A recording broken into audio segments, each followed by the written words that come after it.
السلام علیکم ورحمۃ اللہ وبرکاتہ۔ نحمدہ ونصلی علی رسولہ الکریم، اما بعد۔ امید کرتا ہوں کہ آپ تمام ساتھی خیر و عافیت سے ہوں گے۔ دوستو، حضرت مولانا الیاس گھمن صاحب کا آپ نے نام سنا ہوگا۔ یہ کسی تعارف کے محتاج نہیں ہے، بہت بڑی شخصیت ہے۔ پڑوس ملک کے اندر انہوں نے بہت بڑے بڑے کام سر انجام دیے ہیں۔ فی الحال ترکی کے اندر ہیں اور دین کے لیے ان کی بڑی خدمات ہیں۔ ہزاروں علماء ان سے عقیدت رکھتے ہیں، وابستگی رکھتے ہیں، اور دلائل کے میدان میں ان کی بڑی مضبوطی ہے، بڑی زبردست پکڑ ہے۔ حضرت ماشاءاللہ مرتبہ کے اعتبار سے بہت بڑے ہیں، اور ابھی حال ہی میں حضرت کی جانب سے جو ایک بات دیکھنے کو آئی، اس کو دیکھ کر حضرت کے لیے عقیدت، محبت دل کے اندر اور بڑھ جاتی ہے۔ وہ یہ کہ حضرت نے ایک ویڈیو ریکارڈ کر کے خود یہ بات بتائی کہ میری طبیعت ناساز تھی، اللہ تبارک و تعالیٰ حضرت کو صحت تندرستی عطا فرمائے، حضرت کا سایہ دیر تک ہمارے سروں پر قائم و دائم فرمائے۔ کہتے کہ میری طبیعت خراب تھی اور میں حرم کے اندر تھا، اور اگر طبیعت خراب ہوتی ہے تو وہاں پر حرم کے اندر جو ہے الیکٹرک چیئر یا ویل چیئر وغیرہ معذور لوگوں کو دے دی جاتی ہے، وہ اس پر طواف کرتے ہیں یا صفا مروہ کی سعی کرتے ہیں۔ حضرت کہتے ہیں کہ میرا عذر تھا تو میں نے وہاں پر الیکٹرک چیئر استعمال کر لی۔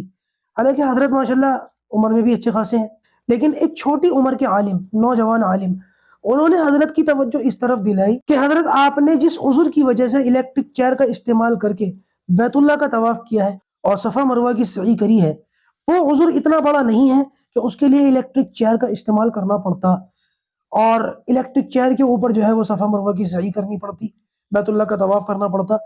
عذر کی وجہ سے ان دونوں چیزوں پر الیکٹرک چیئر کا یا ویل چیئر کا استعمال کرنا جائز تو ہے، لیکن اگر وہ عذر اتنا بڑا نہ ہو، بندہ خود چل پھر سکتا ہو اور ان تمام ارکان کو خود ادا کر سکتا ہو پیدل چل کے، تو پھر اس کو ان چیزوں کے استعمال کرنے کی اجازت نہیں ہے۔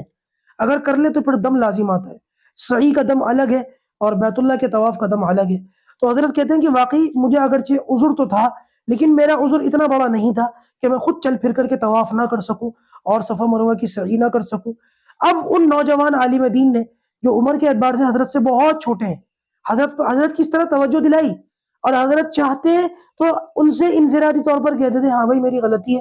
حضرت دم دے کے فارغ ہو جاتے، اپنی غلطی ان سے مان لیتے، ہمیں کسی کو کچھ پتہ بھی نہ چلتا۔ لیکن آپ دیکھیں کہ بڑے ایسے ہوتے ہیں، یہ بڑوں کی شان ہوتی ہے۔ یہی لوگ ہمارے اکابر علماء کہلانے کے لائق ہیں، مستحق ہیں، کہ انہوں نے باقاعدہ ویڈیو ریکارڈ کرائی اور پوری دنیا کے سامنے اس بات کو کہا کہ یہ میری غلطی ہے، مجھ سے بھول ہوئی ہے اور میں اپنی اس غلطی سے رجوع کرتا ہوں۔ اللہ اکبر کبیرہ۔ دیکھ کر کے بڑا دل خوش ہوا، ان کی غلطی کو دیکھ کر کے دل خوش نہیں ہوا،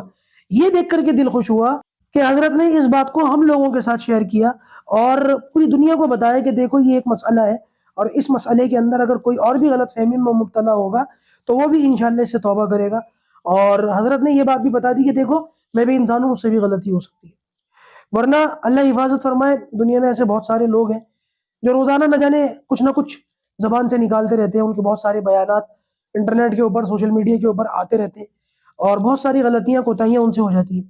اکابر علماء کی بار بار تنبیہ کرنے کے باوجود بھی اس پر کوئی توجہ نہیں دیتے، بلکہ رجوع کے نام پر تعویلات شروع کر دیتے۔ اس طریقے کے بہت سارے لوگ ہیں، اور بار بار رجوع کرنے کے نام پر اپنی انہی باتوں کو لیپا پوتی کر کے، ان کی تعویلات کر کے پھر دوبارہ اسی طرح سے انٹرنیٹ کے اوپر ڈالی جاتی ہے، ان کو اسی طریقے سے عوام کے سامنے بیان کیا جاتا ہے۔ ہم اللہ سے دعا کرتے ہیں کہ اللہ تبارک و تعالی حضرت کو صحت تندرستی عطا فرمائے، اور اللہ تبارک و تعالی حضرت کا عمرہ یا حج جو بھی تھا اللہ تعالیٰ اس کو قبول فرمائے، اور اللہ تبارک و تعالی ہم لوگوں کو بھی بار بار حرمین شریفین پر حاضری دینے کی توفیق نصیب فرمائے۔